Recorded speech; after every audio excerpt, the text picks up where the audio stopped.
Hey, what's up, everyone? Coming up next on Second Chance Podcast with Jeff Robertson is Dr. Elizabeth Pritchard, and she's coming to us from Australia. She is half of the ownership in the Walt Institute, and the Walt Institute focuses on women's leadership and women's empowerment. She has just an amazing amount of infectious energy that you will hear come to life. If you're listening, if you're watching, you can just see those transformational moments that she makes when she's talking about her topics and when she's leading herself in the conversations. And make sure you listen at the end. I kind of teed her up for some questions, just being the dad of a 12-year-old little girl, that I want to make sure that. I want to make sure that I'm part of the solution and not part of the problem. So, let me know what you think. I appreciate it. Definitely one that if you're going to know people that you need to connect with Dr. Pritchard, and I think you should. So make sure you share this episode. Let me know what you think about it. I'm excited to hear from everyone. Thank you for liking, sharing, and commenting, and let me know what you think about the episode. Hope you enjoy it. All right, everyone, welcome back to the Second Chance Podcast. Today, I have the privilege of speaking with a remarkable guest, Dr. Elizabeth Pritchard. Dr. Pritchard is an internationally recognized keynote speaker, researcher, and leadership coach. Originally from New Zealand, now based in Melbourne, Australia, she is co-founder and director of the Walt Institute, where she dedicated 3 decades to cultivating authentic leadership among women executives around the world. Her personal journey is nothing short of inspiring, overcoming incredible adversity from childhood trauma to burnout and rebuilding a life of fulfillment. Elizabeth now empowers others to tap into their inner resilience, guiding them not only to lead themselves, but also to inspire those around them. I'm thrilled to dive into her story and learn more about how she's helping leaders across the globe step into their more authentic selves. Dr. Pritchard, as you asked me to say, welcome. Thank you. How are you today? I'm fantastic. Thank you so much, Jeff, for having me here. And I'm really excited to inspire and, for people to step into their own power wherever they are in the world, whatever their situation is. That is where we love to meet people. I'm all about the conversation. I love just meeting you and being able just to create a conversation around a topic that you are going to absolutely blow out of the world. Just reading about you and learning about you, I'm excited just to follow you and learn more about what you all do. But let's start with your story. What led you to become the leadership coach and the keynote speaker that you are today? Probably working through the hard stuff and the BS that was in my life. It was like, oh my gosh, there's all these things that I kept getting stuck in the story that happened. And I had childhood adversity. Yes, I had what I perceived as a lot of separation and lack of approval and lack of encouragement through my childhood years and teenage years, and a lot of times that I just felt so alone in my 20s and 30s even. And it was like there was all this stuff, this experience, these stories, and the narrative of my life that I had created that was keeping me back, that was holding me back. And over the last decade or 15 years or so, it was like I have learned so many tools to bust through those things, to be able to release my hold on the BS and the stuff that I was holding on to, the trauma, the things that people did to me, the places that I ended up, the events in my life, which some people would say was trauma, I say is part of the tapestry of my life. And within that, it's like I get to choose who I am here going forward. And because of the power that I have experienced for myself to step out of that staying in the same in the past, because of that power, it was like, I have to share this with people because it works. It absolutely works. And I've always been one of those sort of people that people say was a leader. When you're young, you get called bossy. Women get called bossy. Men get called strong and powerful. So there's that gender anomaly right from the beginning. And right from that start, it was like, I knew that I had leadership within me, but I didn't know what it was called. I didn't know what to do. I didn't know how to do it.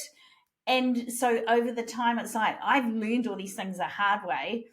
And if I can share something and somebody goes, oh my gosh, that's similar to me. Oh, if I do that little tiny tweak, maybe I can step into this part of my role, my career, my life that I find really tricky. And maybe I can just tweak it up with this little tiny tweak and have a different pathway going forward. So that's part of the reasons why it's like we've created this business to coach and train women leaders, particularly throughout the world, to step into their own truth. Because one of the things that we were just doing a group training program this morning with some people at Authentic Leadership Skills course. And within that, it was like you have everything you need within you. And the people in the course sort of went, oh. And they literally did that. You saw them go, Yeah. oh. And it's like, let's recognize those things. We love to help people find those again. They're already in there. But life, circumstances, things that have happened, experiences, all of that stuff has often clouded it, covered it, hidden it, covered it in dust, covered it in shit, whatever. Can I swear on here? Here we go. Covered it in shit. Covered it in shit. And it was like, let's clear that away. And so the things that we teach and coach on is you can actually clear those pathways, change that meaning, and expand and step into your authentic power. Whether you're a man, a woman, whether you choose any other gender name, does not matter. You have everything within you to give you that strength and power, and we can just help you find that way and direct that path. What that is something that is definitely solving a lot of problems. And I see that more and more, men and women, and I love the focus that you're just working in that women's empowerment, but we see that to where people put themselves in a box for whatever that situation is. And a lot of times it's my childhood. A couple of my guests have been on where we discuss, just childhood traumas, and it's unleft over, or it's left over and it's undealt with. Um, and it's crazy how much those situations steal from us. And it takes so much effort to get it back. And like you said, it's just the right moment, the right time, the right thing of just ready to receive the message that you get that, oh, thank you. Thank you for giving me that permission.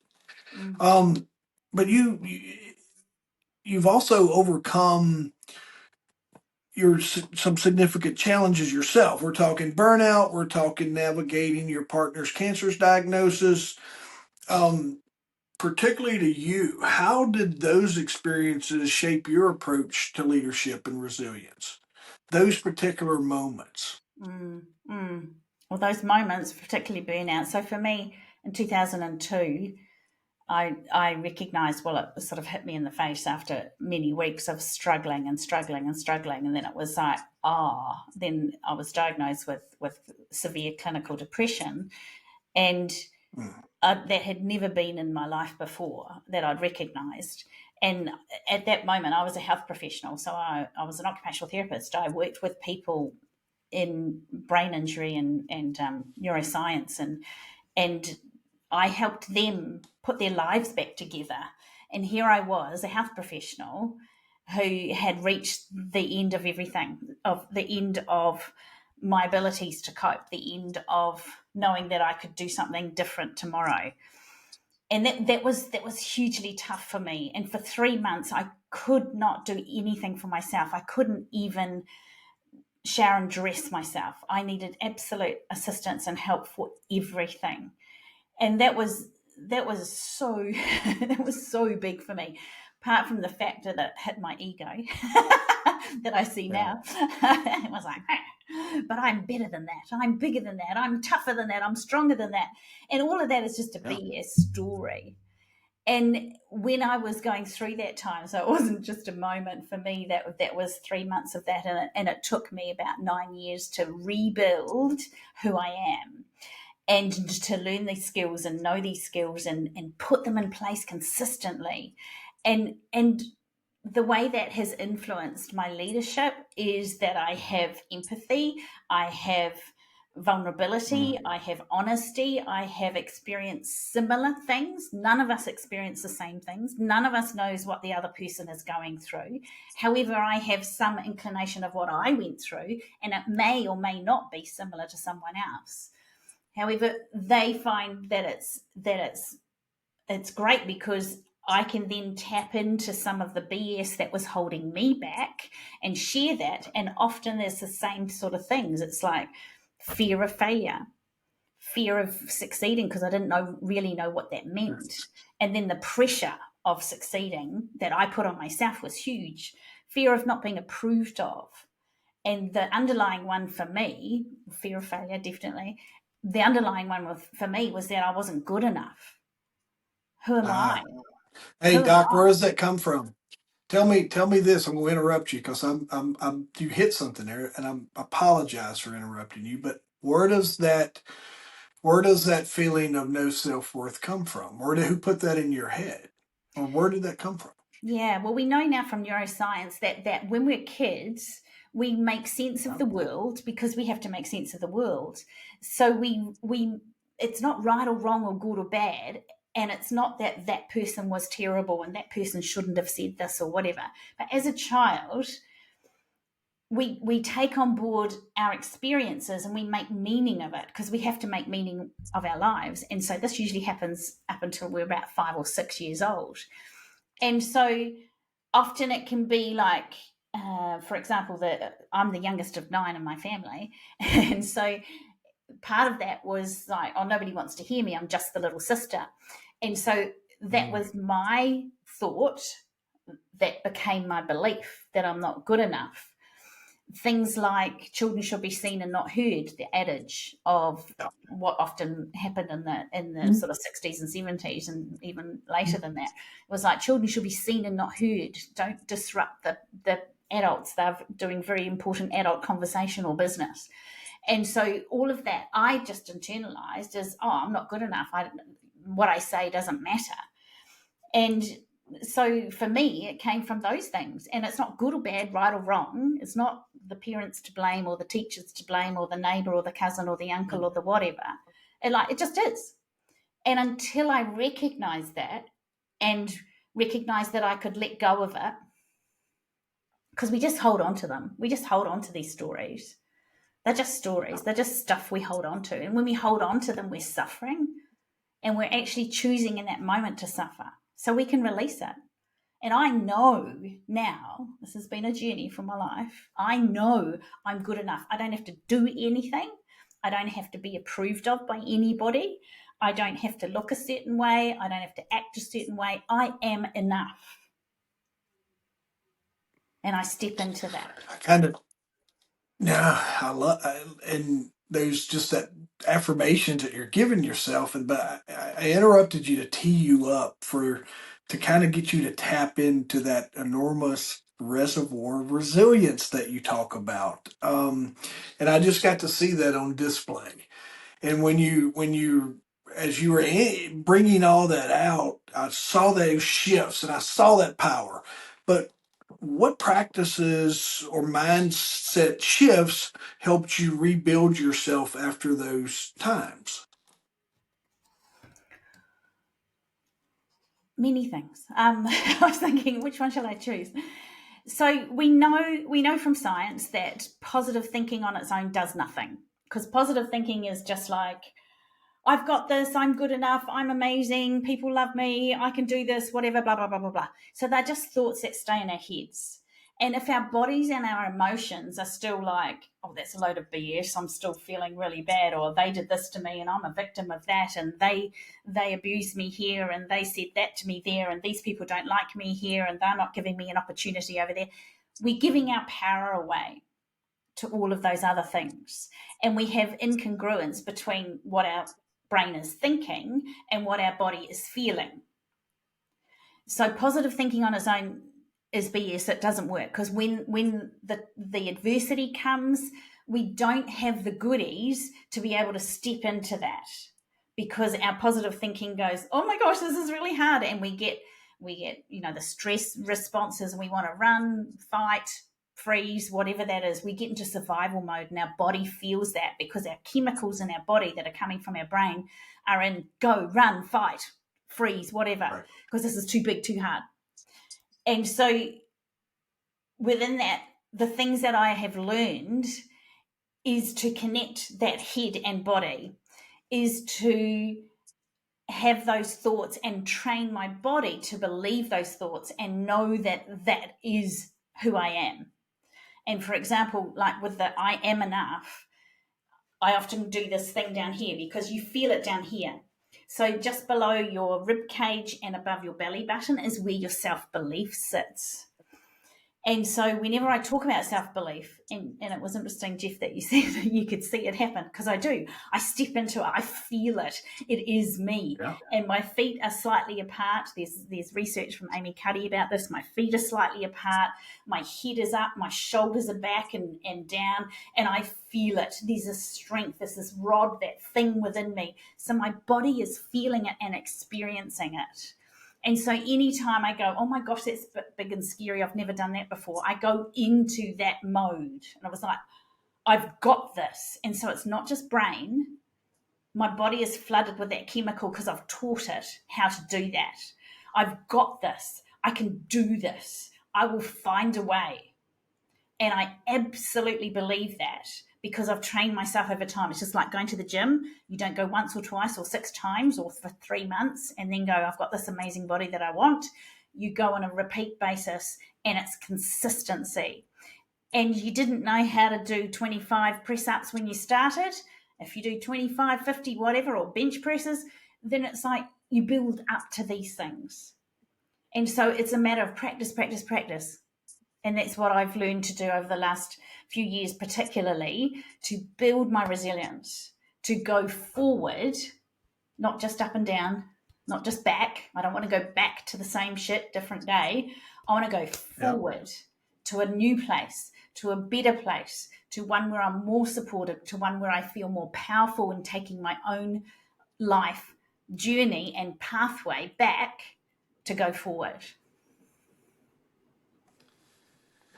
That's thank you for sharing that, because your energy and the way you approach it is infectious, and the audience is, if you're listening to this, go to YouTube or find your video and pause. Go back to this moment and watch Dr. Pritchard's. Watch her enthusiasm and watch just how she comes to life, and how she flips a switch, and when it comes on, she's the baddest person in the room, and she's the baddest person in the world, and it's really it's cool to watch. And I can I just a little about me. I own a gym, and I've worked in women's empowerment. And then many of times that I have searched and tried to get that moment out of certain clients, and some of them have it, and you can see that switch come on, and then sometimes it's like it's just a work, and like you said, it's weeks, it's days, it's months, and it's just a continuous thing of just affirmation, letting them know. But I'm just to watch you and how you bring your body, your breath, your energy levels all in to do that. That was absolutely missed that part of coaching my gym clients through Well, you just can do empowering this anywhere. themselves. Yeah, you absolutely can do it anywhere. I actually, one of my keynote speaking is about busting through imposter syndrome and elevating your self-belief. And within that, I show you how to do exactly that. And it only takes 3 or 4 minutes to do that. And it is that whole thing of standing with your feet apart so that you're strong and courageous, and your head slightly lifted and your shoulders are back.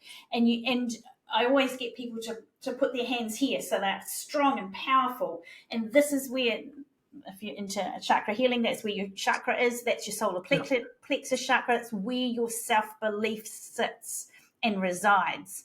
And then I get people to close their eyes and breathe into that space, and breathe in and feel the warmth, and breathe in and feel the expansion and the light, and feel that little niggle it might be to start with, like a little mustard seed of faith of like, I might be able to do it. That's okay. That's a great place to start. And then you get that, and you breathe into it, and you breathe that light, you breathe that energy into it, and then you bring the affirmations into it, and then you connect head, heart, body, and you feel the self-belief. And you're absolutely right. Then you can fucking well take on the world. You can do anything because everything you need is within you. And when we believe that for ourselves, we're unstoppable. Yeah. She takes all of this energy and she puts it into a business called the Walt Institute, where you focus on cultivating authentic leadership, especially among women. How do you define authentic leadership, and why is it so important today? Yes, it's so important because we are more evolved. Humans are more evolved. We want more than just the 9 to 5 job or the 9 to 5 sort of management of this is the structure, tick it off, 6 of these, 5 of those KPIs. Yep, I've done it. Where's my bonus? We're more evolved as humans. We want more. We want fulfillment. We want satisfaction. We want meaning beyond ourselves with our lives and what we are living and who we are being. And so authentic leadership, there's 4 components, very briefly. Self-awareness. So this is absolutely being aware of who I am being. What are my thoughts? What are my reactions? Are they congruent? Because we often have leaders who go, yep, I'm one of these leaders and I always do this and I always do that and I'm always there for my team. However, if you talk to the team, they go, well, that person's never there and I can never talk to them. And if I am, they're always on their computer or on their phone and doing something else and they're never fully present and whatever it is. And so recognizing that self-awareness, how am I here today? And then the next second bit is self-regulation. That is, can I dial up and dial down who I'm being in this moment? So I'm not different people or different things in different situations. If I'm on a sports team, if I'm in a community group, if I'm with my family, if I'm with an organization, if I'm with a corporate, if I'm with a one-on-one, I am the same person. I dial things up and down in that moment because I have that ability to have self-regulation. And I have that emotional range within myself because I'm okay with emotions. I'm okay with being vulnerable when I choose to be. I'm okay with showing the real me. And I can be a real hard, tough person. I was going to swear really bad. A hard, tough person when I want to be. And so I'm able to dial things up and down when I need to. The third part of authentic leadership is psychological capital. Now, this involves hope, efficacy, self-belief, beyond self-belief, but it starts with self-belief, resilience, bouncing forward, not just bouncing back, and optimism. Now, hope and optimism is that I know it's going to work out in the future because I'm going to find a way. I'm going to find people around me to support. I'm going to work it out. I'm going to be creative. I'm going to be innovative. I'm going to find a way to make it work. And I know that somehow, somewhere, it's going to work out. Now, I might not know how it's going to work out exactly because life happens. And I might not know how I'm going to get from here to there, but I have this deep-seated belief and understanding and knowledge and absolute conviction that it will work out because I'm creating it along the way. And then the fourth part is agency. Take action. Action despite whatever's coming up. Today in one of our groups, I was talking with some people and we have some home play that we do each week between sessions so that you embed and you take action straight away. And the person hadn't completed their home play. And it was like, I said, so what's that about? What have you learned about yourself? And she goes, oh, I learned that I put things off because I don't know if I'm doing it right. And I was like, where else does that happen in your life? And how is that holding you back? So it's not about whether or not they did their home play.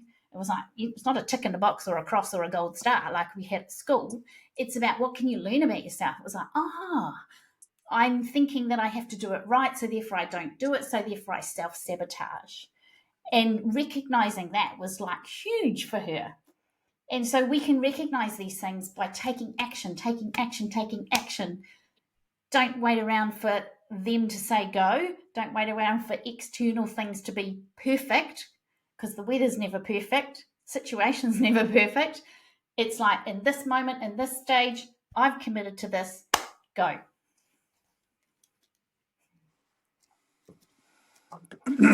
That's in your work, all that power that you're able to just melt upon all of your clients, your work that you do.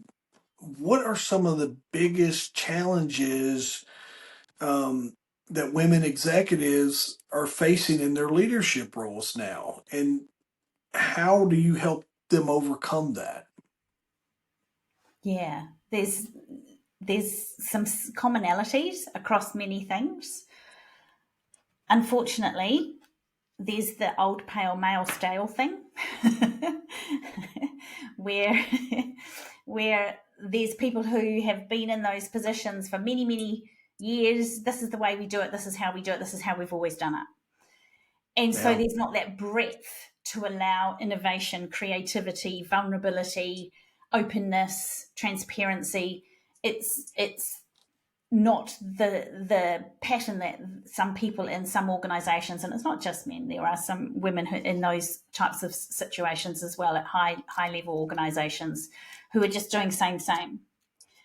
And so some of the things are around, who do I show up as the woman in this executive team, where they might be 1 on 6 males, 1 female. Who do I show up as? Because some people in the past have always thought, well, I have to act like a man, I have to be like a man, I have to dress like a man, because then I'll be accepted. But that's BS as well, because that's not authentic leadership. That's not being who you be. And recognizing for yourself your strengths. So what are your innate strengths? Because we know that many women, some men as well, so I'm not being black or white, but it's like many women are very nurturing and have a superpower to know and connect with others in their teams or in their organizations. It's a superpower. And so recognizing that and bringing that through as a strength can help you build partnerships, build collaborations, get more clients, service more clients, get more on sales, and have more revenue. Now, what company doesn't want more revenue? So why aren't we embracing women in leadership more? What are we scared of? What are we afraid of? And so a lot of the common challenges that women come to us are around things like, they won't let me, and I don't know how. And so we come back to who you're being and who you are on the inside. So again, self-awareness, self-regulation. Sometimes you need to dial up that confidence and certainty in that moment, because your idea is the best idea around the table, but they're not listening. Sometimes you need to have those courageous conversations and say, actually, when I say this in front of my team, I would appreciate it that you do not contradict me. And so having those conversations with people and calling bad behaviors out with confidence and courage and certainty. So there's many things that are sort of external. And so we bring it back to the person. And it's not about anything's wrong with the person. They're not doing anything wrong or everything's bad or you need to fix anything. That's nothing to do with that. It's like, who am I being? How aware am I? How do I regulate? How do I dial up and dial down? What is my emotional range within that? Because at times we need to get angry about injustice, get angry about if the team's imploding because of some poor behaviors. What do we do? How do we call that out?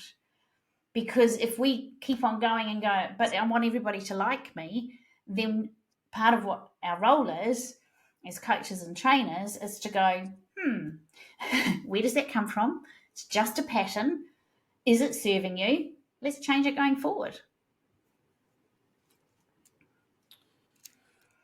Does that is that kind of the neuroscience component that you talk about, or kind of read? I read a little bit about that with you, but is that what role does neuroscience, or how is that what we're talking about now?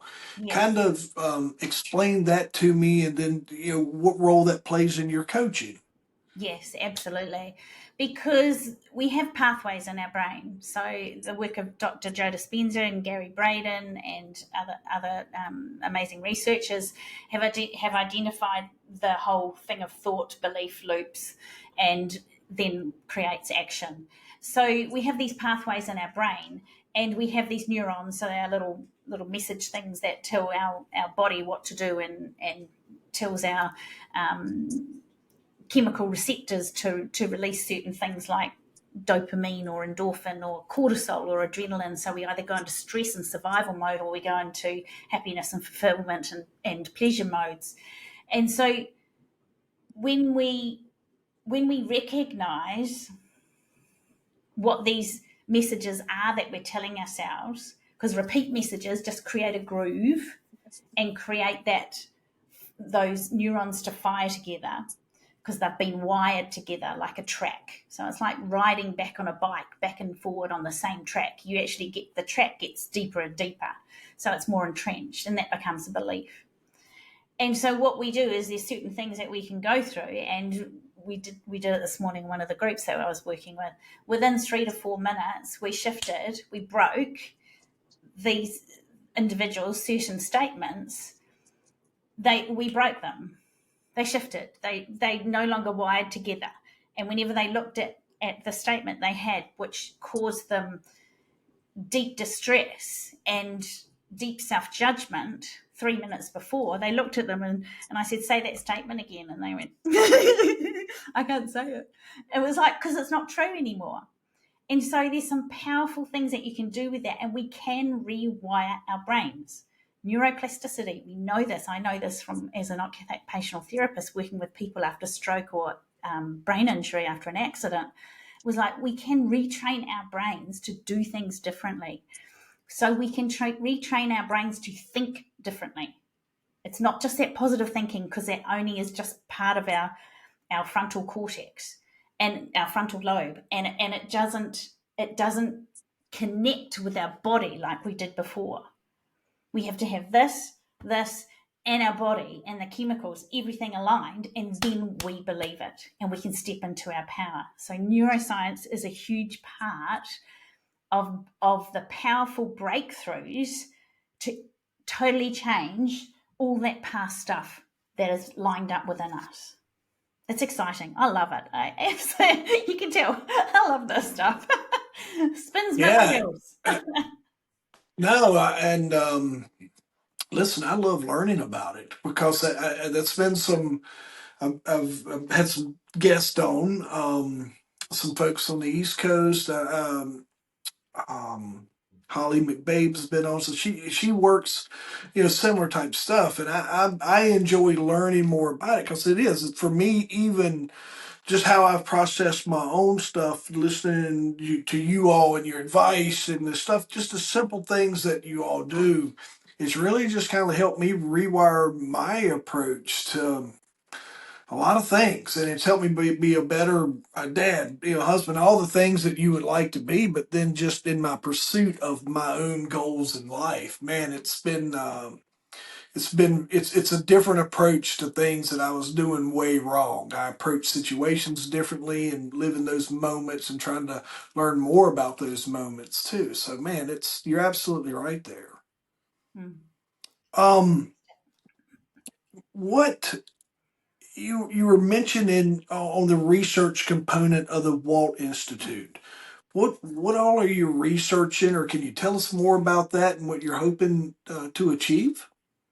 Absolutely. So what we're aiming to do, and this is sort of the new part of our organisation, is well, I'm a researcher. I've been in research for the last 13 years or so. That's where I got my doctorate in a university, and sort of very much so am excited about what we can create and learn from different things in a systematic way so we can pass that on.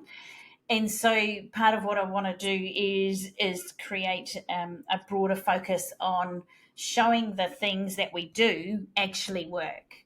And so having that data to back up that if you do one of these and three of those in your workplace, this is what you feel. You sleep better, you have less levels of stress, you have more engagement with your teams, you have more productivity overall, and you have more fun. And so therefore your life feels more exciting, more satisfying, more fulfilling. And so I want to show that authentic leadership is totally the way to go with how we're going forward. And we know that we've been talking about authentic leadership for nearly 10 years now, and people are just starting to catch up with that side of things, that it's like, oh, we need to bring our rawness, we need to bring our honesty and our vulnerability. And it doesn't mean everybody bursts into tears and everybody gets angry and everybody wears their heart on a sleeve. It's not about that. just to put that fallacy at rest. It's about stepping into your authentic self. And if I lead from that, if you lead from that place, the power of being able to have high performing teams is incredible, because we are all taking accountability for ourselves. We're all taking ownership for what we do and what we say and who we are being and who we show up as. We're all taking accountability, ownership, responsibility for every single thing that I do. I'm not trying to pass the buck or blame somebody or justify something that wasn't done or pretend a mistake didn't happen. And I step into my truth. And within that, the ripple effect is absolutely beautifully huge across informal teams, across formal teams, and across organizations. It's we were talking Second Chance podcast, and me and Elizabeth were talking ahead of just about the second chance and how much do you want to get to a second chance, whatever. So it is. I told her it was her show. She pushed it back on me. It was mine. But this is where I was hoping we would end up at. And when we talk about the second chance, I worked in public safety, police work. I was in law enforcement. So my friends and my network, and a lot of those folks are people that struggle with how they're wired. And then through coaching and all the things and just being a people, I have clients and I have, all the things that you can appreciate, just people in and out or whatever that struggle with this, and they struggle with maybe childhood traumas and all the things. And when you look at second chance, this is what you do: is you give those guys hope. And the ladies and guys, very broad here when I say guys, but you give those folks hope that they can find that second chance. And as we kind of wind up here, for those listening who may be facing their own second chance moment, what's one piece of advice you give them as they rebuild and find their own resilience? I love this. Fantastic. I think the first thing, and I've been learning this much more so even just in the last 5 years, is we give ourselves a second chance first. Yeah. Because what happens is we go, they need to do this, this happened to me when I was young. And I can jump on that bandwagon too. I was sexually abused as a child, which is true. And it was like, and this happened and that happened, and I didn't get this and I didn't get that, and this was the type of family I grew up in, and I didn't get these opportunities, and I only got that, and I didn't get this, and that life's not fair. And I can jump into that. And we can all do that to some degree. And when I come to this space of like, all of that is the past. That's why I'm pointing behind me. All of that is the past. I'm not negating that it happened. I'm not excusing perpetrators when they abuse or do things like that. I'm not excusing anybody else. It's not about them. It's about me. What am I doing for myself? What am I doing first? Am I judging myself? Am I blaming myself? Am I shaming myself? Or am I prepared to take that step, literally take that step into self love and acceptance of where I am so that I can absolutely give myself a second chance first? Because if we aren't doing that, then we're pointing our fingers at everybody else and saying it's their fault, they're to blame, they're to blame. So we need to come back to us. Come back here. Do I love and accept myself first? Am I giving myself a second chance?